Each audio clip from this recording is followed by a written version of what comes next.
Olá, meus amigos, como estão? E hoje dando continuidade ao nosso assunto sobre como contratar bem novos colaboradores e contratar talentos para a sua empresa. No primeiro vídeo nós falamos sobre a necessidade, definir a necessidade interna realmente daquele profissional, verificar se não dá para você diminuir processos desnecessários e aumentar a produtividade da sua equipe. No segundo vídeo, nós falamos sobre a definição do perfil do profissional, que é muito importante. Avaliar a cultura da empresa, ver se o perfil do profissional está dentro da cultura da empresa, quer dizer, entender tudo isso.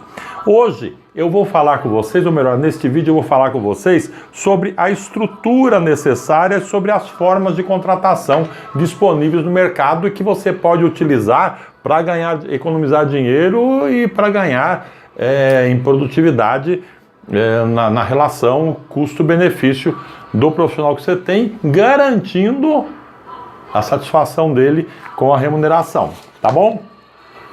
Se você está gostando dos meus vídeos, inscreva-se aí no meu canal, clique no sininho para que você receba mensagens no celular de quando eu postar um novo vídeo, tá bom, gente?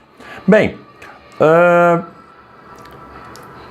quando eu comecei a trabalhar, meu primeiro emprego lá, dia 25 de fevereiro de 1977, muitos de vocês não haviam nascido ainda, eu fui o primeiro funcionário. Eu comecei num cargo que nem existe mais, chamado mensageiro, que era o chamado office boy. Eu atendia o médico da empresa e assistente social da empresa. E quando eu lá cheguei, ainda não havia uma estrutura física que eu pudesse trabalhar. Tomaram a decisão da contratação, mas a estrutura física não estava montada ainda. O meu primeiro chefe, Dr. Rubens, era um cara muito ágil, muito competente, muito inteligente. E ele, rapidamente, no segundo, terceiro dia, ele conseguiu montar a estrutura para que eu trabalhasse. Mas o ideal é que quando você for contratar alguém, você já tenha uma estrutura montada. Eu já passei por uma outra situação como consultor empresarial em que um cliente me pediu um cara que era uma mosca branca. Para quem trabalha com seleção sabe que mosca branca é aquele profissional dificílimo de encontrar no mercado, tá? Por causa das características, o conjunto de características que o cliente exige. E eu faço algum trabalho de seleção de pessoal dentro do meu trabalho de consultoria de reestruturação empresarial e de gestão de pessoas. E eu encontrei o profissional, a tal mosca branca, e um excelente profissional. E o convenci a ir trabalhar naquela empresa que não era exatamente o sonho de vida dele, mas eu mostrei a ele que ele teria grandes benefícios trabalhando naquela empresa e realmente teria. Depois de 3 meses ele foi embora, pediu demissão, arrumou outro emprego, estava em diversos processos seletivos e foi embora. E aí eu chamei para conversar, falei, o que aconteceu, rapaz?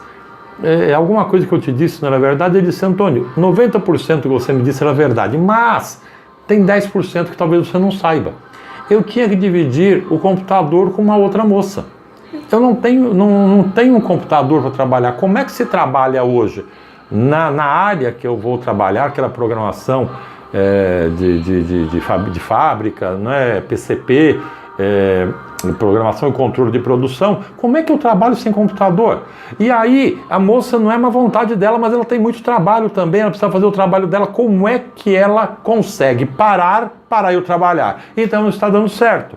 Então, como eu encontrei uma nova oportunidade, eu até verifiquei na empresa se já tinha uma estrutura física, uma estrutura de computadores, de mesa, para eu trabalhar com tranquilidade. Eu gostei muito da empresa, mas infelizmente nisso a empresa pecou. E a empresa perdeu aquele cara muito bom. Aí me pediram para buscar um outro. Agora uma mosca cinza, né? Porque eu falei, a mosca branca foi embora. Aí para achar a mosca cinza eu falei, primeiro eu quero ver se vocês montaram a estrutura. Aí compraram computadores, mesa e tal, e montaram a estrutura e entrou um outro profissional e aí ficou mais satisfeito com aquela situação. Então você precisa ver, esse profissional que você está trabalhando, ele tem uma mesa de trabalho, ele tem um local de trabalho, ele tem uma baia, ele tem uma sala, do que ele vai precisar para trabalhar?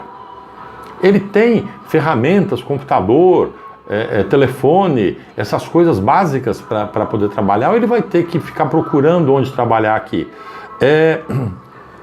Ele tem tudo o que é necessário para ele chegar e só aprender a cultura da empresa e apresentar o seu trabalho? Se não tem, espera, não contrata ainda. Vai estruturar a sua empresa para receber esse profissional, tá?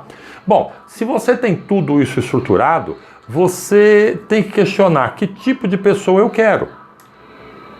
Uma pessoa que chegue trabalhando direto ou uma pessoa que chegue aqui e ainda tenha que ficar cavando estrutura para trabalhar.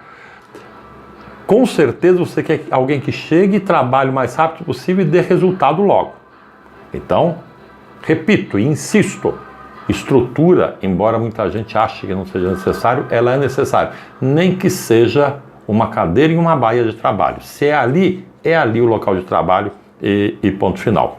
Você precisa de uma equipe multifuncional e multicomportamental, como eu falei no vídeo passado. Mas você precisa de uma equipe do tamanho da sua empresa. Há pessoas que contratam gente maior do que é a sua empresa. Há pessoas que contratam pessoas que não se adaptarão à sua empresa, porque vem de uma estrutura muito maior. É muito comum, às vezes, empresas nacionais pequenas que ainda não têm descrição de cargo adequadamente, ainda não têm os processos descritos, ainda não têm uma delegação de poderes estruturada, quererem trazer gente multinacional. O indivíduo chega e fica completamente perdido, porque onde ele trabalhava, ele dava muito resultado, porque tudo estava pré-definido, as coisas básicas estavam pré-definidas. Então você tem que buscar alguém que seja do tamanho da sua empresa, tá?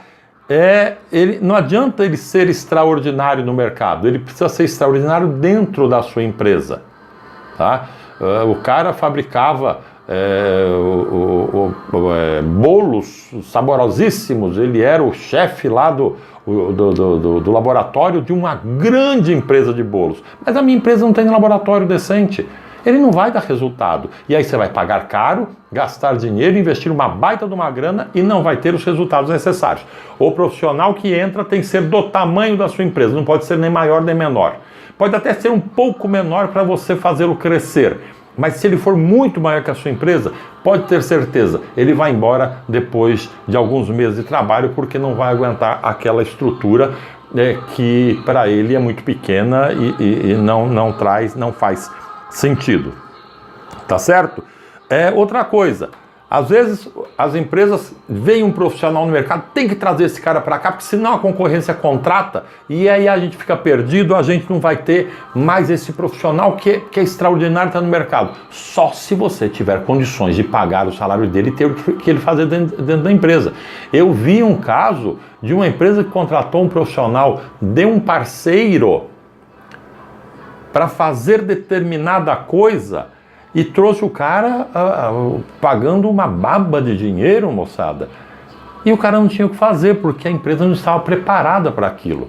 Então não adianta você querer reter gente do mercado para evitar que a concorrência leve essas pessoas, se você não tem condições de fazer essas pessoas trabalharem dentro da sua empresa. Então não seja vaidoso. Cresça de forma sustentável, de forma adequada, de forma estruturada, com as pessoas certas, nos lugares certos e do tamanho certo para a sua organização. E como é que é o contrato? Existem 3 formas de você contratar pessoas, não existem outras. Ou ele é pessoa jurídica, ou então ele dá lá um recibo de trabalho autônomo, ou ele é CLT, registrado com todos os benefícios e todos os encargos sociais, ou ele é sócio da empresa. Empresas pequenas têm mania de trazer sócio. São 2 alegrias, quando você assina o contrato social colocando ele como sócio e quando você assina o acordo judicial para ele sair da empresa e ainda paga alguma coisa. São essas 2 alegrias que você tem. Na maioria das vezes, o sócio ele tem que entrar como uma pessoa jurídica ou como CLT, precisa se adaptar à empresa, precisa entender da empresa para depois ser convidado para a sociedade. A não ser que seja um sócio financista que vai ali colocar muito dinheiro dentro da empresa, comprar um concorrente, fazer aquela empresa crescer assustadoramente e vai participar da alta cúpula da empresa. Agora, trazer um sócio só para não pagar imposto É uma bobagem. Você vai pagar depois. Porque se ele não for bom, eu já vi isso acontecer algumas vezes, gente, você vai brigar com ele na justiça e ele vai querer arrancar até as suas cuecas. Tá bom? Você tem o contrato por CLT, que é o clássico, que é o mais seguro, ou você pode contratar como pessoa jurídica, se a pessoa tiver aí uma empresa e dentro dos preceitos legais. Tem uma legislação, a legislação nova trabalhista do final do ano de 2017, que regulamenta toda essa questão de pessoa jurídica, do chamado PJ. Você pode contratar como autônomo, mas aí para trabalhos eventuais, e existe mais umas pequenas formas de contratação que estão previstas na lei. Mas, em geral, são essas 3 formas de contratação que você pode trazer profissionais. Não existe contrato pro forma. Não, faz um contratinho por forma com ele e a gente vai pagando. Contrato assinado vale na justiça. Qualquer contrato tem validade. Cuidado com essa história de um contratinho pro forma.